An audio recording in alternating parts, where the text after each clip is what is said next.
Hi, everyone. Welcome to the new episode of the Prime Use series of interviews with top business and technology experts. Today, I'm honored and delighted to welcome back Puneet Gupta, who is co-founder and CEO at Amberflo, a company that built a robust platform for usage-based pricing and billing.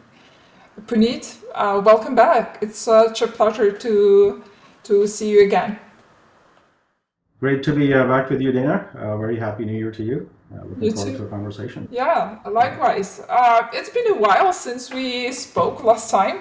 I believe about 2 years. I've been following your company and I've been following you, and I can see that there's lots of updates and your company is growing and the customer base is growing. So, for our listeners who haven't met you before, maybe you can introduce yourself and also give a brief overview of Amberflow.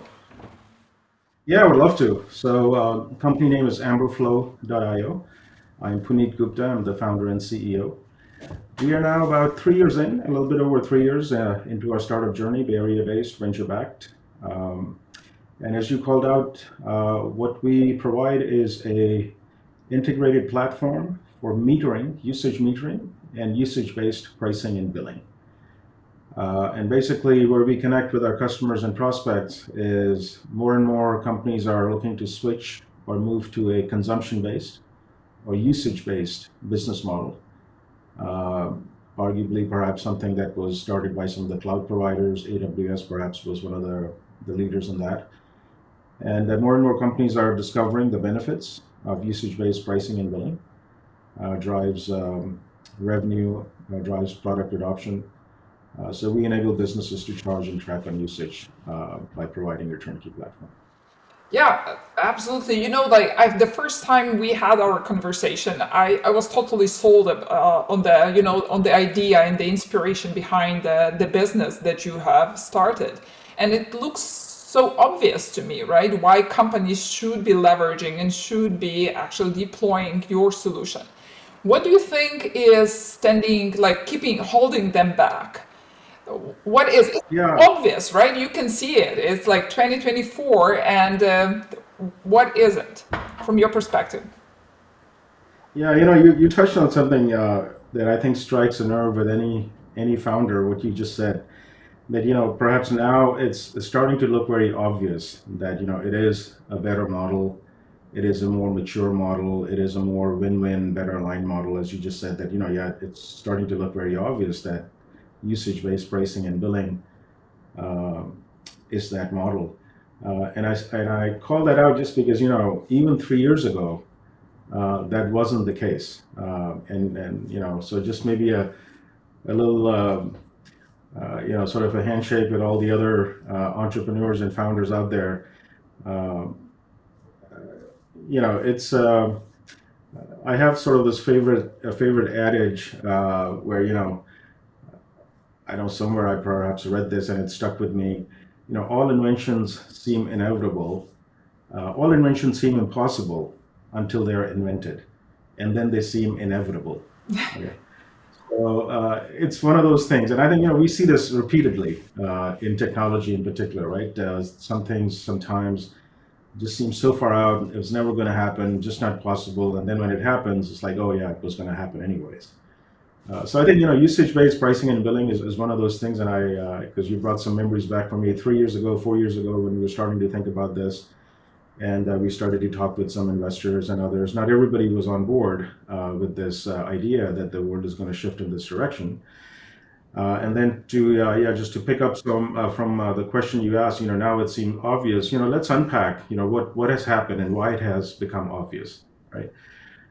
Because I think that is really the foundation, and I think that foundation has always been there a little bit. It's now coming to surface. It's now sort of coming to a level of awareness, and I think it's no turning back. Which, by the way, was sort of the thesis that we had 3 4 years ago that gave us the conviction to start our company. And what it is so just a couple of reasons why we are finding ourselves now aligning with usage-based pricing and billing. As you said, more and more people are thinking about it. I see it too. A lot of people are talking about it, writing about it. Um, there are a couple of vectors that have happened, but it hasn't happened overnight. The seed had been planted many years ago. The first foundation building blocks, so to speak, that was put in place of why this now has become inevitable is if you think about, cloud computing, as things are shifting to the cloud, so there's no question about that. And as we say, sort of in the fullness of time, almost everything will be in the cloud. Right? Now, if you think about cloud, what you and I refer to as cloud computing, really what it is elastic computing. Cloud computing, cloud is essentially a euphemism for elasticity. The fact that you can dial it up and down, that what really makes cloud, as we call it, the cloud. But it's really the elastic building blocks of the cloud that make it as such. And the idea is, why usage-based pricing came on the scene in the first place is because this elasticity was the one that kind of pushed it forward. So think about this, if I am building something where my backend resources are on an elastic basis, where, I pay them based on how much I consume, the backend resources, you would think that in the fullness of time, how I then sell my products and services, and I call it, how then you sell, the front end also has to be elastic. So how I sell my products and services also has to be an elastic nature for me to arrive to the full alignment between my front end, what I sell, and on the back end, what I pay. Yeah. So that is really the foundational principle of why usage-based pricing sort of came in the scene in the first place. Now, of course, we saw it. It came out in the infrastructure realm, and then we started to see it in the platform as a services companies, right? And for the longest time, there was sort of this healthy debate, or at least people would push back in the SaaS layer, which is arguably the largest set of companies. And people said, I can understand, yes, infrastructure platform makes sense. They are much closer to infrastructure, so it makes sense for usage-based pricing and billing. But I could never quite see, SaaS application companies going to usage-based pricing and billing. And, I had this conversation for many years on. And back in the day, I would just emphatically say that, look, it's inevitable because the cloud computing elasticity is going to transcend everything, right? There's no demarcation. But I could not have pointed to a catalyst like AI and ML, and a particular form of AI ML, generative AI, that has basically, further propelled this whole thing, this push. It's basically lit a fire under everybody's product roadmap. And I think anybody you talk to, anybody I talk to, anybody we hear, everybody's thinking about how do I incorporate generative AI, LLMs into my products and services. In fact, even cross-industry. And there you have it. The moment you're going to bring in any flavor of AI ML, embed that into your technology solution, no matter what aspect of it, you are down the path of usage-based pricing and billing, right? AI MLs, whether you are building your own, or you're consuming your third party, AI ML is going to be consumed on a usage basis. And therefore, if you are paralleling that into your products and services, you're going to have to project that forward. And no longer can you simply do $99 per user per month or $200 per user per month. You will have to meter how much is being used by whom, and you have to build a pricing model with that in mind. So we see this as a huge catalyst, and that's why we are now seeing usage-based pricing starting to become the norm. Yeah, that's very interesting how you outlined this, right? So seeing cloud, the introduction and the shift to the cloud as the initial catalyst that actually pushed this new technology. Every enterprise is basically now in the cloud, right? And they probably need to align their front end and the back end where they are the consumption of data, the analysis of data, and also the front end, the product that they are selling. And now with the introduction of AI, it becomes, as you put this, inevitable. It's something that you need to monetize the features, the insights that you're providing as additional value to your customers. And you cannot That's right. this just like what monthly subscription. We didn't have a crystal ball. Like I said, I couldn't have told you 2 years ago, 3 years ago that Gen AI is going to emerge on the scene and that's going to be the catalyst. But I will say this, but we knew that something was going to happen. It was inevitable. Otherwise we probably would not have started the company because just, for us, we saw a huge tectonic shift, and I'm sure we'll get a chance to sort of unpack what it now means to monetize this new way of bringing these products and services to market. But I would even go as far as saying that generative AI is just one of the first vectors. It's not going to stop here. We're going to continue to see these new sort of foundational shifts happen. They're going to land on the scene where it's going to further propel companies who may still be perhaps, if they're still on the fence. It is just happening. I would just say, folks, just bite the bullet. The sooner you get on this bandwagon, the better off you are. The longer you are on the fence, not sure, you are essentially doing a disservice. At some point, you might be a little too far behind. Gen AI is the catalyst that came on the scene last year.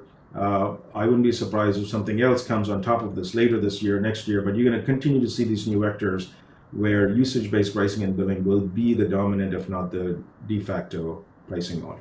Yeah, I believe I seen in one of your interviews where you compare this AI trend to California gold rush, where you need to come prepared and come with this right tools in order to succeed. And I know that you're about to launch your new AI monetization platform. Maybe so. There, as you said, there is not a single company. There is no single founder who does not, tries to wrap his head around how to actually monetize AI, right? The features that they are incorporating into their businesses across every industry. And you come with a perfect solution. So maybe you could elaborate on that a little bit more. Yeah, I would love to. So we are launching what we're calling an AI monetization platform. But let me just take a step back, just build up on what you said, and this just analogy literally just popped in my head one day, this analogy with the gold rush. So, nothing all too cute, but I think that it is somewhat reminiscent of the fact there is a gold rush. Everybody is, as we just talked about, thinking about, okay, what does it mean for me? How do I incorporate generative AI, LLMs? How do I up-level my products and services and customer experience of those products and services for my customers? And I think we've seen last year in particular, 2023, a lot of companies are in that mode. In fact, I think there's a lot of active development that's been underway last year.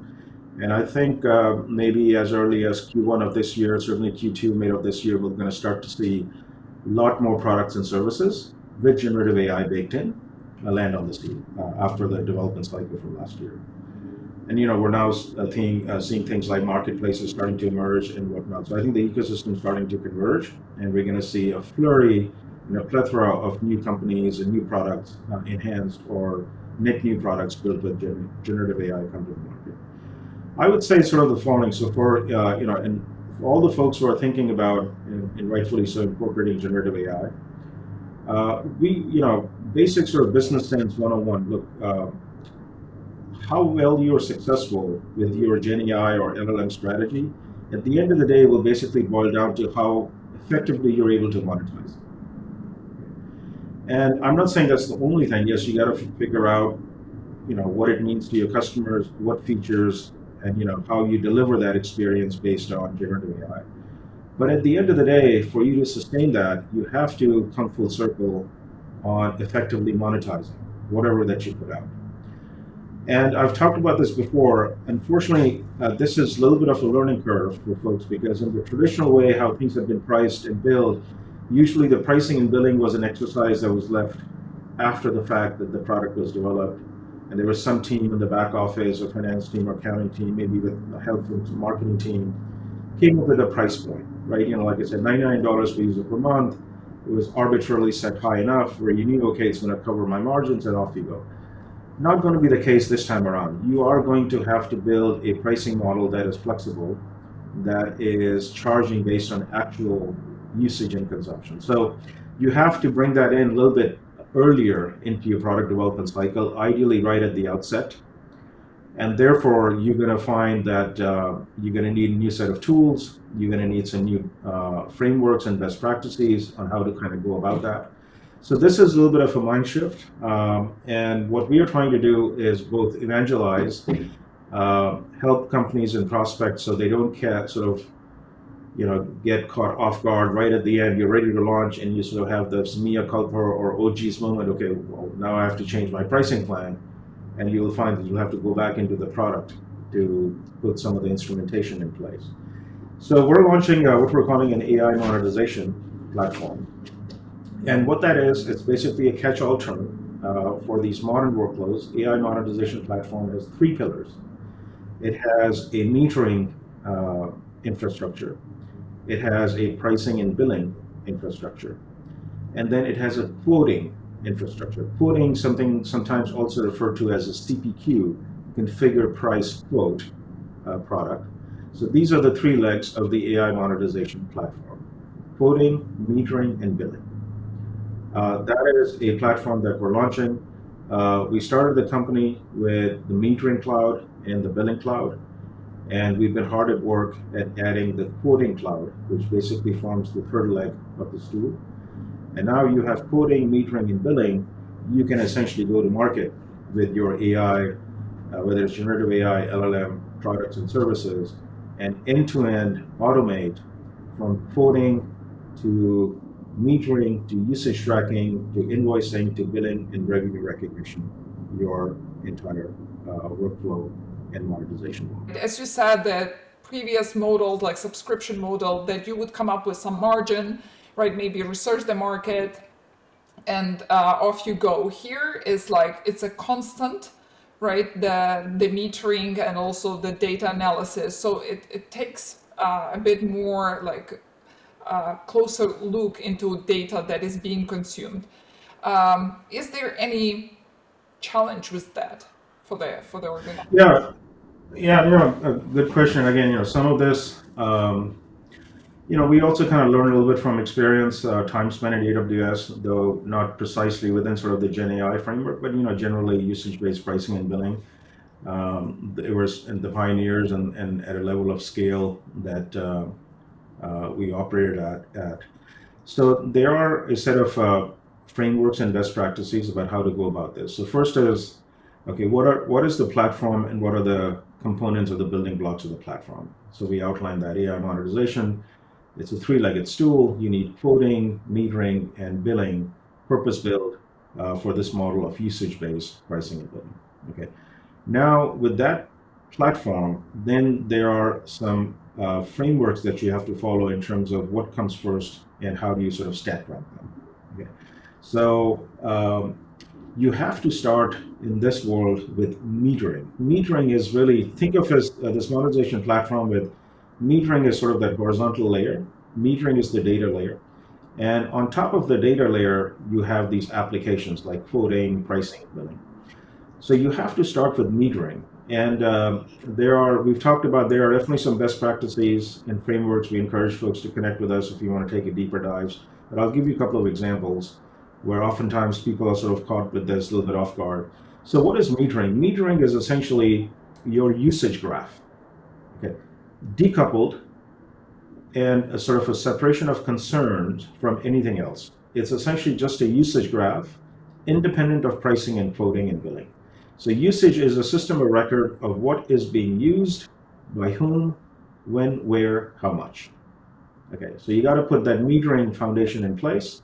And now if you think about it, if I'm incorporating generative AI, LLM, any form of AI ML, what are we talking about? We're talking about, how much usage is happening. If it's generative AI, then how many tokens are being consumed, how many inputs, how many outputs, how many API transactions, what was the duration of those API transactions, how long were the sessions, how many sessions, right? All of these are metered artifacts. Now think about this. Everything I just said, nothing to do with pricing, billing, and quoting just yet. So put in an infrastructure in place. It's called the metering system, the metering cloud that essentially meters what is being used, by whom, when, where, how much. You now have a usage graph of your customers and users. By the way, the same usage graph you can also do for what your customers are consuming at the user level, at the customer level, and what you as a company are consuming downstream of the LLM provider. Okay, that is metering. Now that you have metering in place, before now you go on to now building a pricing plan or a pricing model on the backs of which your sales team is actually going to quote a customer, you can do some price modeling on this meter data. Okay, so we provide a tool for price modeling where now that you have meter data, the price modeling tool can actually guide you what should be an optimal pricing model for you based on usage patterns of your customers. Okay, that gives you visibility to now build customer-facing pricing plans and then expose them, either offer them on your website if you have a PLG motion, or make them available to your sales teams to then present your customers with a quote using the quoting cloud. And in our model, in our AI monetization platform, one of the biggest hurdles that data that has been there today in the traditional quoting, pricing, and billing world, where things are actually very disconnected. There's a third-party system for a quoting cloud that is from a different vendor, and there's a pricing system from a different vendor, and there's a revenue recognition system from a different vendor. With Amberflo, we basically integrate all together because it's all built on the common framework of metering. So when the sales teams are generating the quote is an accurate quote because it can be operationalized by the underlying metering and billing system. That sounds amazing. I was wondering about the leveraging this real-time analytics from right this usage-based pricing and billing, and I know that it can enhance companies' operational efficiency. Can you elaborate on that a little bit more? Yeah, this is also huge. One of the reasons why usage-based pricing and billing is so profound is now catching on. We've talked about the catalyst, generative AI, AI/ML, and then how it sort of first came on the scene. But one of the reasons why companies who may not have even known the real reason of going to usage-based pricing and billing, but maybe they tried it. And I can tell you that whoever has, if they did it the right way, have never looked back. Never looked back, right? Even in the times when most of the people were on the fence, or I would say were not even bought on to this, AWS and all these cloud providers continue to double down on it, right? I mean, if you think about it, if there were any foundational cracks in this model, these companies would have dialed it back a long time ago. In fact, they're not dialing it back, they're doubling down. Anything they do, they throw the usage-based pricing and billing playbook at it. Okay. The reason is and we'll come to sort of the analytics, because it's a gift that keeps on giving all around. Of course, driving and maximizing revenue, organic revenue generation and product adoption, that's a given. People now get that, and it's referred to as generally greater NRR story, net retention rate. I think there's ample evidence of that. One of the other things that this does for businesses, and that's why people never look back, it drives operational efficiency. It starts to give you visibility into aspects of your business that earlier you did not have because you did not have this level of usage instrumentation. Right? So that level of visibility, operational efficiency, because you are now instrumenting usage metering, what is being used by whom, when, where, how much. You now have a system of record inside your company, and you let the data do the talking. Okay. And when I say you let the data do the talking, your data, it is now a data-backed decision inside the company that is informing you where should you go, where should you turn, what should you build next, right? And that is a huge and a profound advantage of companies that go down this path, right? A lot of ad hoc decisions, random decisions, short-term decisions are mitigated because now you have this visibility into what is being used by whom, when, what, where, how much. It's a dashboard. Amberflo, we provide you a turnkey built-in real-time dashboard. You can literally, by the user, by the customer, see what is happening right now. I don't need to get second-hand, third-hand information if I'm a product manager or an engineer. I can just literally log in and I can see for myself what is happening. And that level of clarity, and on the backs of the fact that this is accurate data set, right? Just really, it's amazing how it drives operational efficiency across the business and move things forward. Pace of innovation goes up, your time to market, shrinks, you can launch products faster, all around. Yeah, it's a truly data-driven organization, right? Now you're not guessing how your customers behave, right? What kind of tools they use for, as you said, how long, right? They are using it. You have all of this in a single pane of glass, and you can understand their behavior and the needs, right, with your services or products. 100%. I would just, and you don't have to take my word for it, but places I worked, particularly these large cloud providers, metering is the business operations backbone for a cloud company. Okay. If you do not have a metering infrastructure in place, you are essentially flying blind, right? And metering is the starting point. Put this artifact in place, start gathering this usage data. Really is one of those moments where the clouds will part and you would just see a level of clarity that you've never had before. Yeah, that sounds really interesting. Going back to AI monetization, Puneet, the new platform that you and your team have developed, is this something unique on the market, or is you see the trend that other companies are picking up on that? We are definitely the first. I would suspect others are going to follow, but I am confident in our assessment and thesis. We're the first with this approach, and this approach didn't start for us last 6 months or even last year. This approach really was the foundation of why we started the company. So let me maybe add some credibility of why I say we are unique. Um, what I've just outlined, AI monetization, quoting, metering, and billing. Okay. Um, the deployment aspect of how you go about it, I talked to you about, what are some of the best practices, and there's more to unpack there. If somebody wants to discuss, we can have a conversation. But you can only arrive at this AI monetization or this monetization platform if you started building the platform a certain way. So when we started the company, we knew that metering is the horizontal platform layer and it has to be decoupled yet integrated with the applications on top. So we've always viewed metering as the usage graph. In the first year of our company, when we started the company, we did nothing but build the metering system.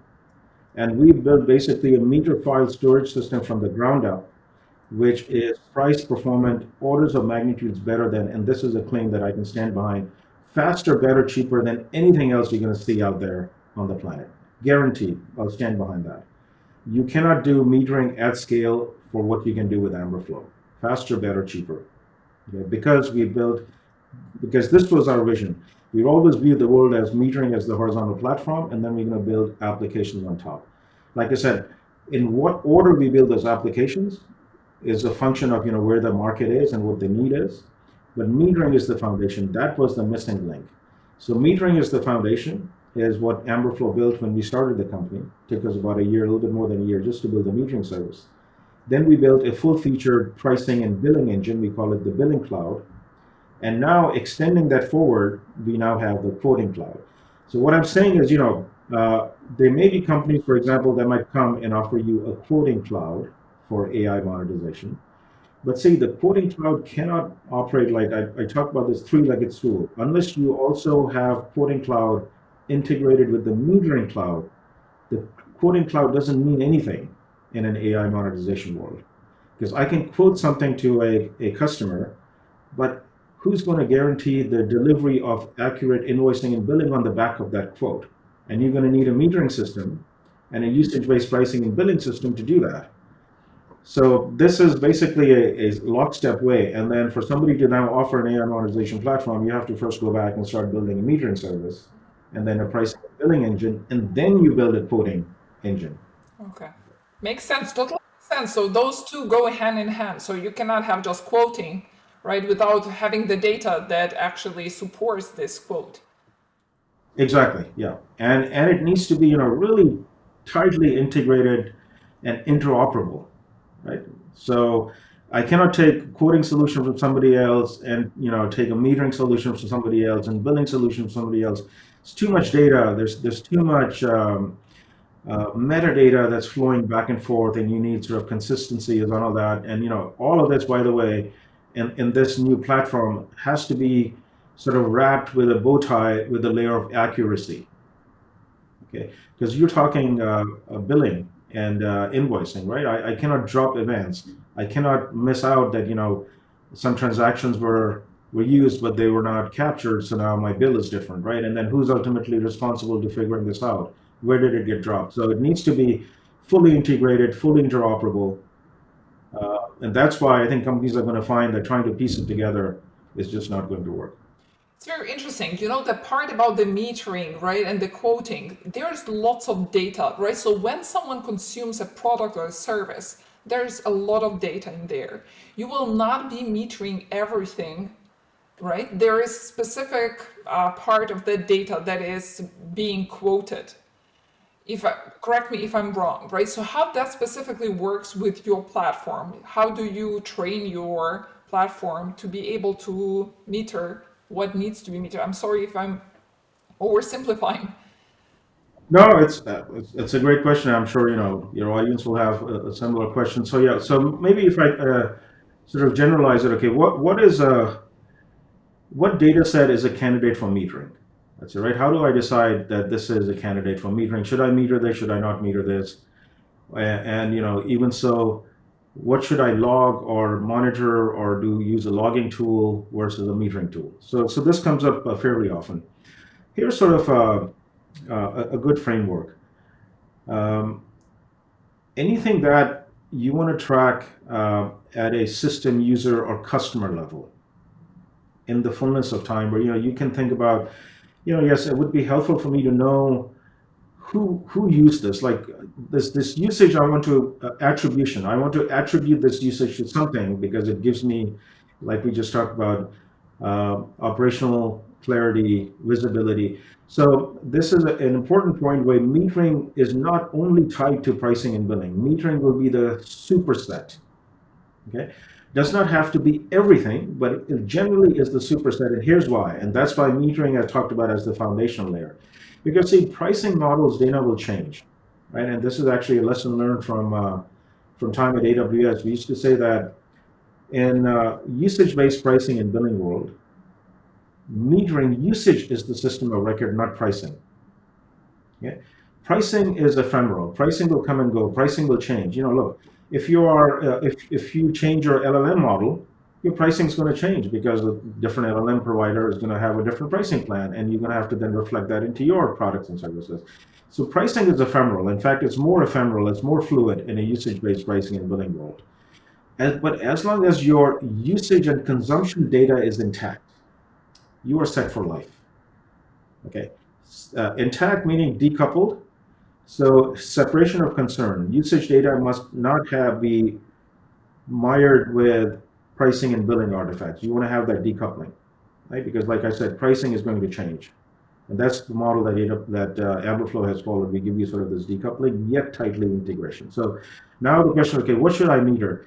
Anything that you envision could help today or down the road, you think might help in either giving you visibility at how to construct the pricing plan, or downstream could be valuable in constructing a customer-facing pricing plan or an internal charge vector. That's why it's the superset, right? Because, for example, we talk about LLM model. Let's say, I am tracking inputs and outputs, right? But I may come up with my own pricing scheme where, I may just say that I call it just usage. I don't break it down into inputs and outputs.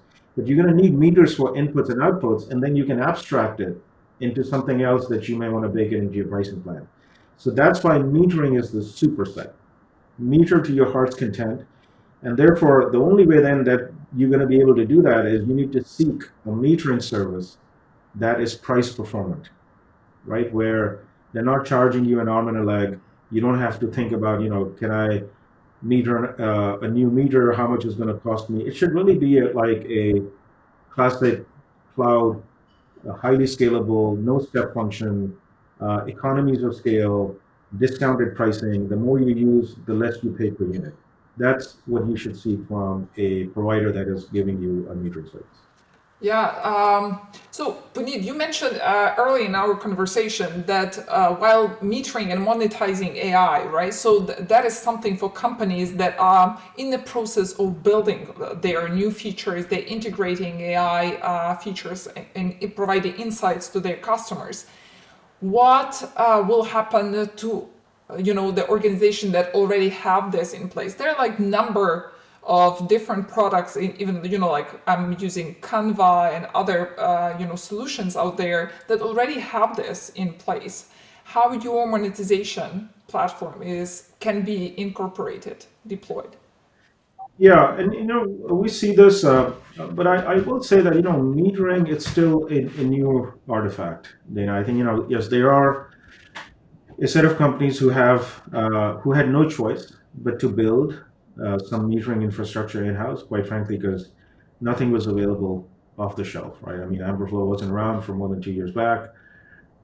So many companies and then kind of discovered this after the fact that they had to build a metering service to really drive sort of an efficient usage-based pricing and billing process.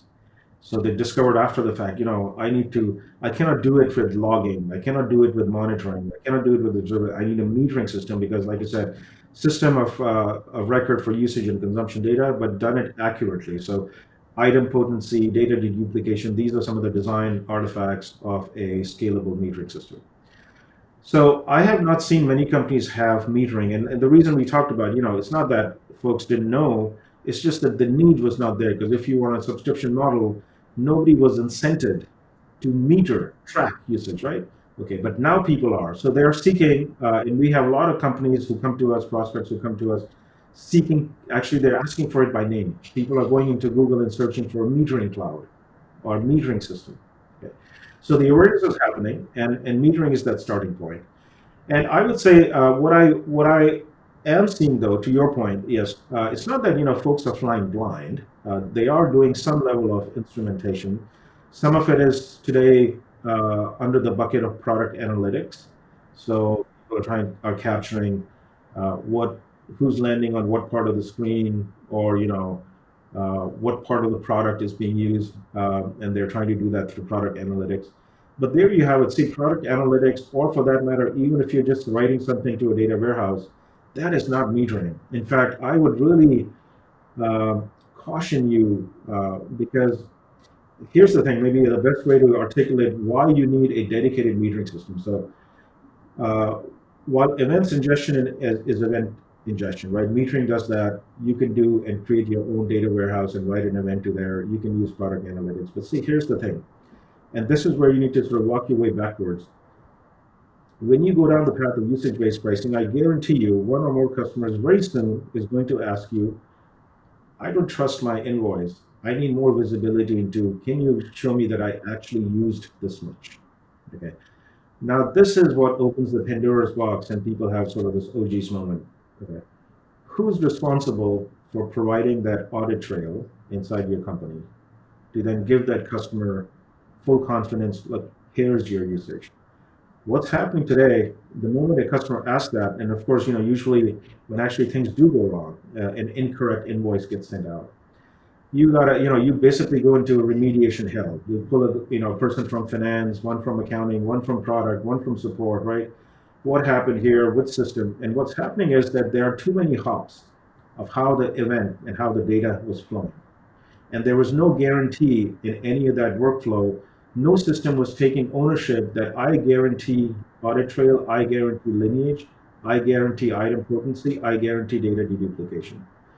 Logging is not designed to do that. Monitoring is not designed to do that. Observability is not designed to do that. Product analytics is not designed to do that. This is a matter of fact that I'm stating. None of these tools are built on the backs of item potency, data deduplication. Metering is. That is the starting point for a metering system. When you send an event to Amberflo, you hold us accountable for that event, right?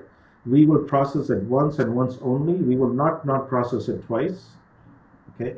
And we will deduplicate it.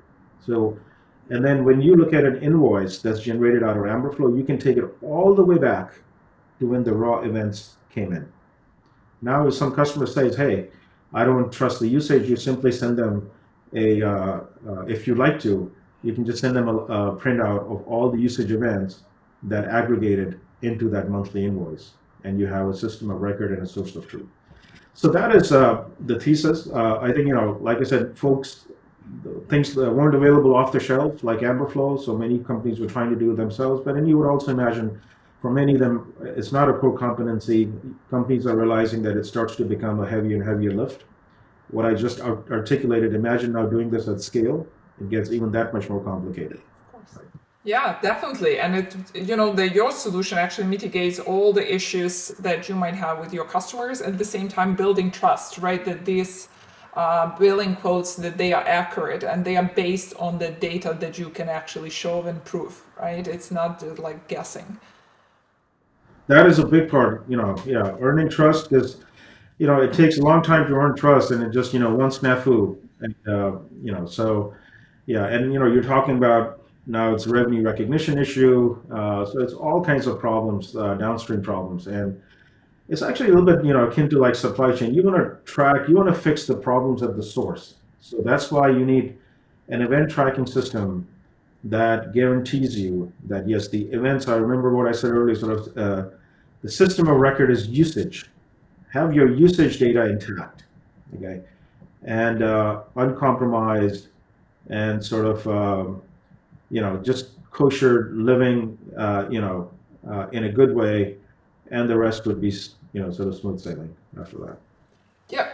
So Puneet, it's very clear from the benefits of metering, right, and usage-based billing and pricing from the perspective of the company that is right, like customer facing, right, like selling their products or services. Can you talk about the benefits for the customers? Like we understand that they will have the accurate, like when I was thinking, right, about before this interview, right, like how I would actually enjoy if so many of these subscription services that I'm using, if they were actually usage based, right? For me, it would be like, I know that I use this many, like hours on Netflix, right? Which I just have my subscription, right? Like not using that often. This is like a small thing, but there's like, we are in this subscription economy that could probably have this huge shift to usage based one.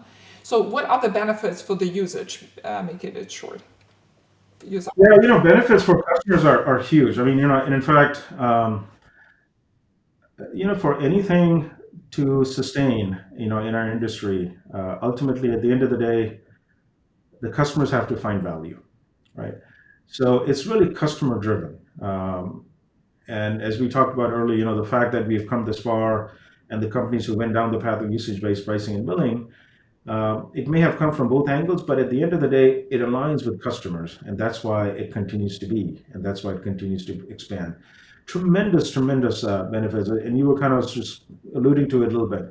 See, there's many vectors. Just to maybe call out a couple. One is today in 2024, and even in the last 2, 3, 4, 5 years, there's a term called SaaS fatigue, subscription fatigue, right? As you just we're still a relatively small company, though we're often up and running 3, 4 years in.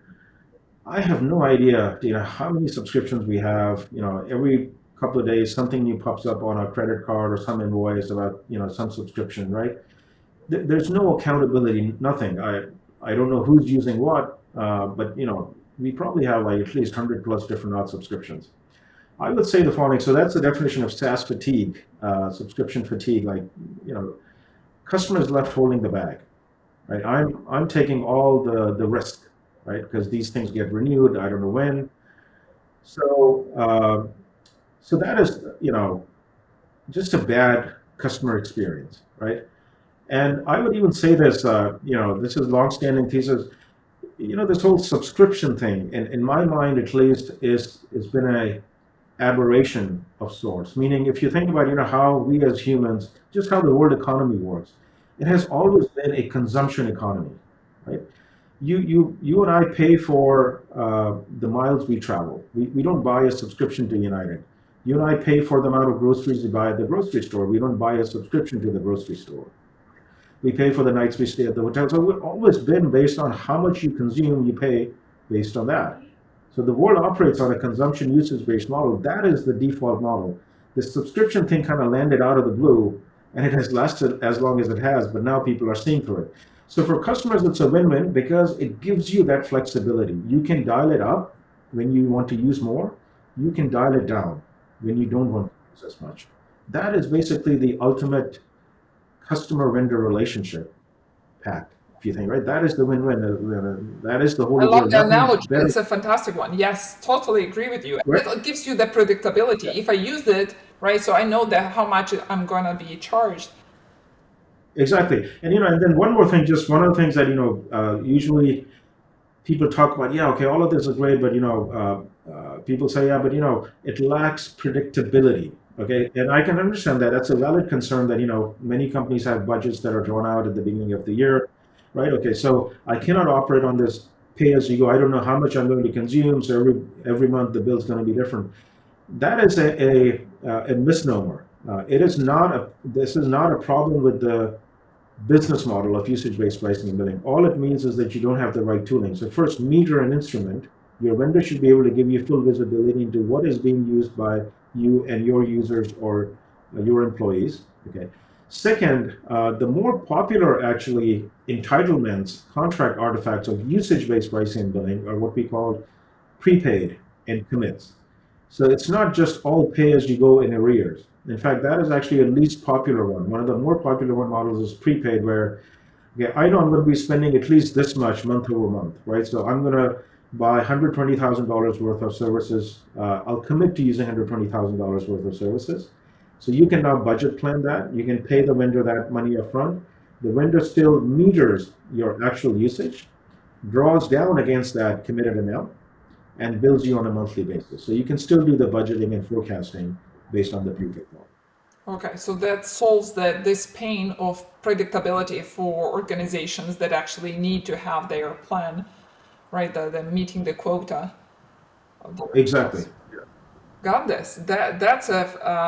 That's a great point. I believe that this usage-based economy is going to be really on the rise, and we can see it growing. You know, I've checked how many new companies have emerged in the past couple of years. There are plenty of them that are in the same segment as Amberflo, which gives me, the idea that the market is there, right? Since the companies actually want to tap on the market share. So when some organization is looking for the right usage-based vendor, what are specific criteria they need to focus on in order to get the maximum value? If you could outline some of the critical points. Yeah, for sure. And I'm with you. It's because it is a little bit of it's a big market. For a lot of folks are maybe pivoting into this or coming into this because they're seeing a large market, and that's fine. We see this in the industry. But yeah, I would say, if you are a vendor customer out there who is looking to either shift to usage-based pricing already down the path, some of the things we kind of already talked about. I think start from metering. Okay, whoever you're gonna, whichever vendor you're gonna talk to, start from these building blocks, metering as the foundation, and then applications on top, and seek for decoupling, separation of concerns, but fully integrated. Okay, and fully interoperable. Okay, that is the model.